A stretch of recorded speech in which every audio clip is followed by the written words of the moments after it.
we came here today to present our papers. We came here today to present our papers, and we were a little bit surprised that all the other candidates have engaged a lawyer who has written a letter to the returning officer objecting to my deputy governor clearance. We want to tell Murang'a people to stay calm. We are consulting on that issue. We also urge our competitors to talk to the voters. It is the voters who make a decision. They should not use fake tactics to block our clearances.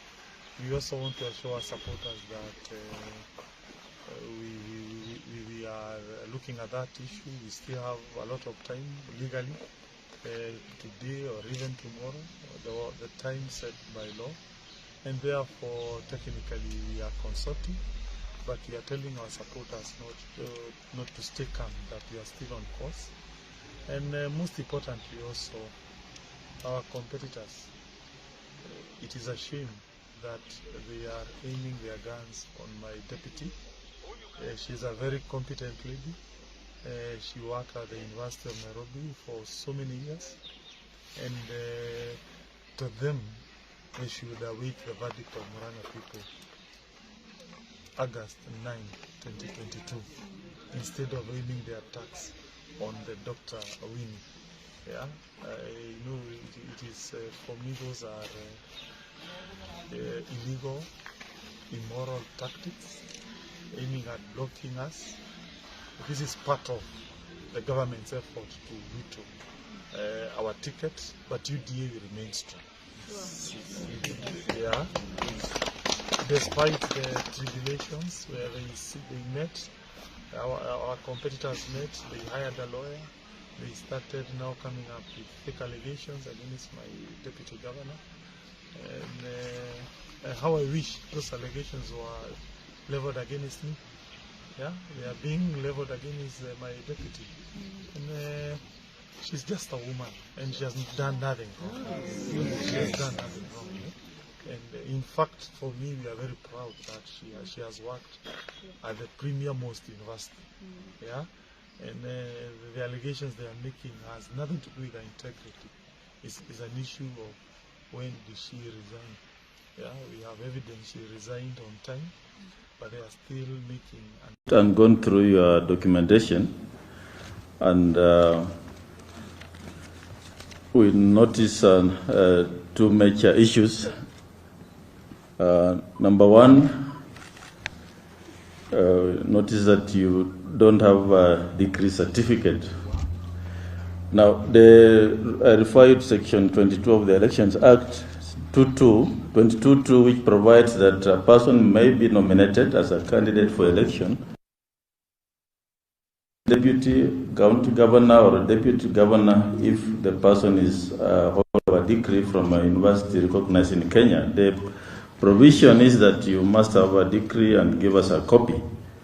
I noticed that you have attached transcripts. You'll be graduating sometimes in December, but what I need is a degree certificate. So that is one issue. The other issue is there was insufficient supporters list submitted, falling short by one county, and also the fact that we have there were some inconsistencies in the identity cards which were submitted to us. Although on this second limb, we've been allowing candidates to go and harmonize with our team. But on the first limb of the degree certificate, it's mandatory, and due to that, I'm rejecting your application to be nominated as a candidate for presidential election slated for 9th of August this year. So that is my decision as the returning officer for presidential elections.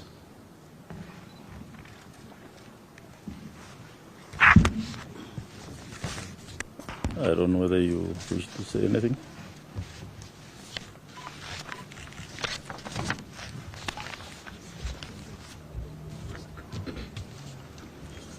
So Your documents may be returned to you.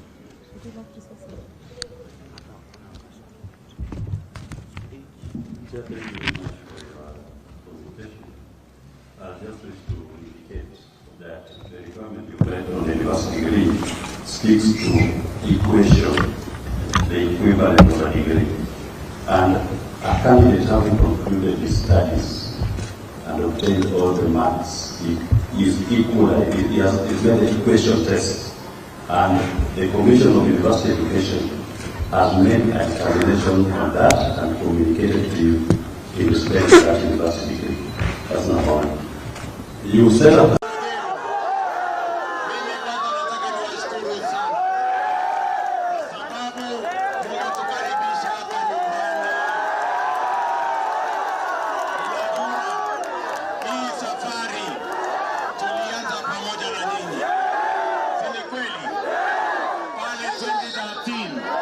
tulikuja na rafiki yangu rais, tukaomba kura yenu, watupatia, watuongezea maombi.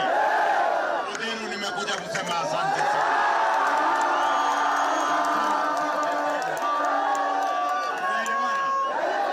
Na kwa sababu ya kura yenu, na kwa sababu ya maombi yenu, ndio tumejenga barabara kilomita 10,000. Tumetengeneza reli kutoka na Mombasa mpaka kule Naivasha. Tumejenga TTI 150.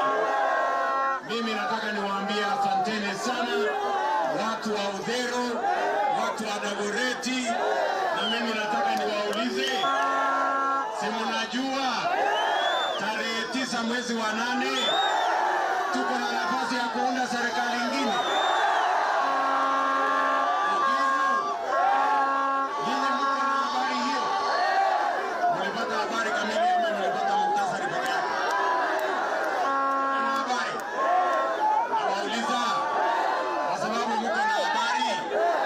Umejipanga ama nyinyi ni wale wakupanga? Ati Dagoretti mnasemaje? Na Udhero mnasemaje? Na Kanayo mnasemaje? Mnataka kupangwa? Najua kuna wajamaa wametuzoea. Watu wawili watatu wanaketi chini. Ati wanataka kutupanga tena na ule mzee wa kitandani. Mimi nauliza nyinyi watu wa Udhero, wale wa kiburi na madharau ndio wataamua ama nyinyi ndio mtaamua? Wale jamaa wa kiburi na madharau ndio kusema ama nyinyi ndio kusema? Si nyinyi ndio kusema? Si nyinyi ndio mtaamua? Tarehe 9 mwezi wa 8 si tunaunda serikali ya maasi? Ni kweli ama si kweli? Mimi nawauliza, hii Kanairo ni mji wa mabwenyenye ama mji wa mahasla? Hii Kanairo ni mji wa mabwenyenye ama ya mahasla? Si ni mji wa mahasla ama ni aje? Tunaelewana? Na mimi nimekuja hapa kuwauliza jameni kwa unyenyekevu. Sawa sawa? Ati wale majamaa, ati hata juzi walimwambia ule jamaa anaitwa Kalonzo, ati kazi yao ya kwanza ni kutumia bilioni 40 ati kubadilisha katiba, waongeze mamlaka ya rais, waongeze vyeo ya viongozi, ati waanzishe rege tena. Mimi nauliza nyinyi, mnataka tubadilishe katiba ama tukibadilisha uchumi kwanza?